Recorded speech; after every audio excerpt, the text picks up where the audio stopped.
Hi everyone, it's Heather Marie Speaks, Miss Virginia 2021, and I'm so excited to be here at my tea room, Queen Bee & Company, with Teresa Jackson. She was a Mrs. contestant for the Mrs. Virginia competition that I was in, and that's how we met.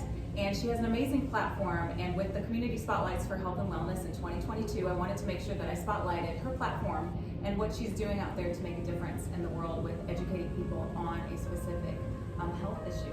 So cheers to you, Ms. Teresa. Thank you so much.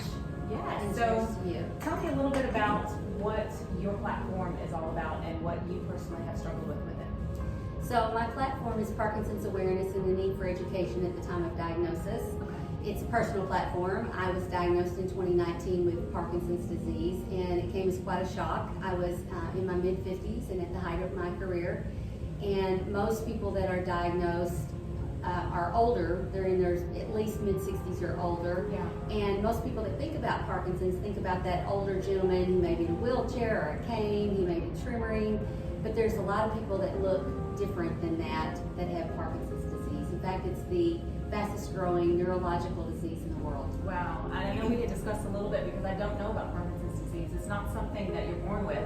It's something that comes sometimes later in life, but we've known a lot of different actors, Michael J. Fox and some, just to name a few, that have struggled with this disease. What is it like living with it, and what does it do to your body? Well, it's a hard disease. It's not easy, but it's a movement disorder. So what happens is you begin to lose your dopamine in your brain, and it slows the body down. And so you develop what's called bradykinesia. That's one of the main symptoms. People are very familiar with the tremor.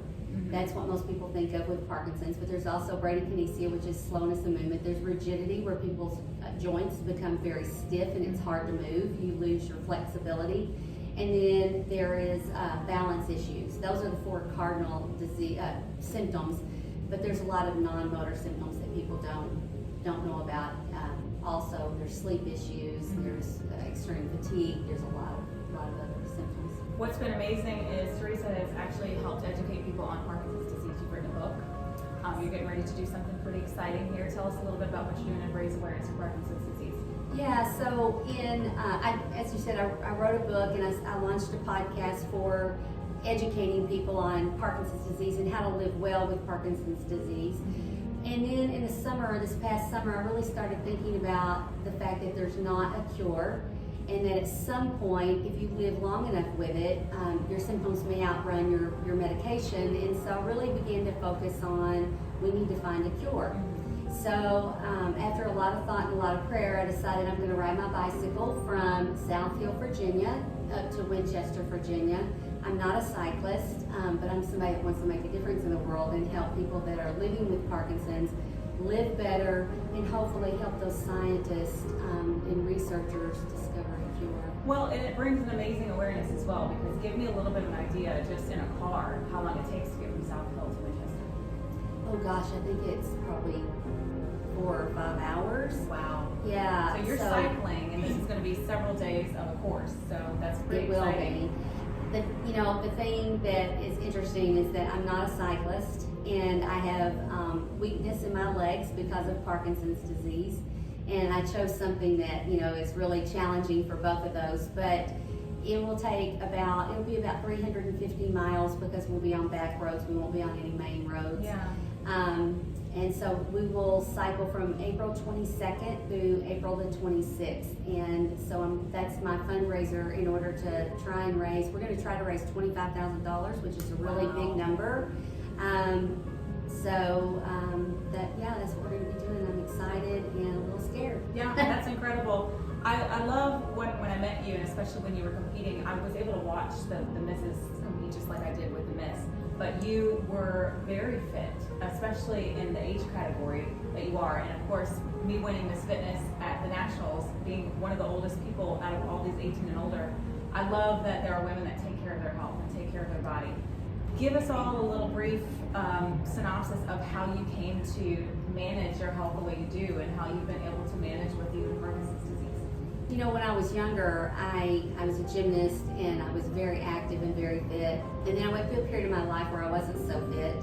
And then I got fit again. And part of, with Parkinson's, exercise impacts every aspect. It impacts your sleep, it impacts your ability, it just impacts your quality of life all around. Yeah. And so that's one thing that needs to be encouraged for anyone, period, right? But Yeah. for anyone living with Parkinson's, it's really critical. It helps your medication work better, and it just helps you live a better quality of life. So I do a lot of different types of exercise. I walk several times a week. I rock climb. I box. And I'm training now to be a cyclist. So That's amazing. I love it. I love it. Well, mental health, as you know, is my platform, and taking care of your mind, body, and soul is hard in a regular routine of life.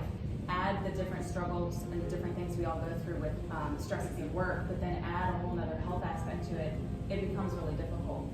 How have you been able to maintain your mental health and stay positive throughout this journey of not only just embracing the fact that you've got this disease you can't do anything about right now, but just maintaining a positive attitude and just really thriving in life the way you have been? So that's really a big component that people don't talk about, the mental health portion of this. And with any chronic disease or catastrophic disease in life, I think that is a portion that people just don't talk about. People that are diagnosed with Parkinson's either go home and decide, my story's not going to end badly, it's not going to end like that, or they go home and sit in a chair and they wait for the inevitable, and it will come for you. Yeah. So things that I have done personally, I think first off, my character, I'm self-efficacious, and so that just that tenaciousness of getting up and having that challenge has benefited me well. But also surrounding myself with a network of people, from my family to friends, that have really encouraged me. Yeah. That's been very important. It's true. And knowing your tribe is there to lift you up and support you, and it's not about competing with friends or having to be overly aware of what's going on in everybody's life, but everyone supporting each other together equally is so important. So I love that you've got that. Well, I'm so excited to be able to spotlight you on this. How can people support you? I know you're doing fundraising, but there's also websites out there for Parkinson's disease and for people that may have a family member that has struggled with it or is struggling with it. How can they find you and how can they support? So my book is called Thriving with Parkinson's, Finding Joy After the Diagnosis. You can find that on Amazon. I have a free podcast that the name of it is Parkinson's Pathway Pals, Tuesdays with Teresa.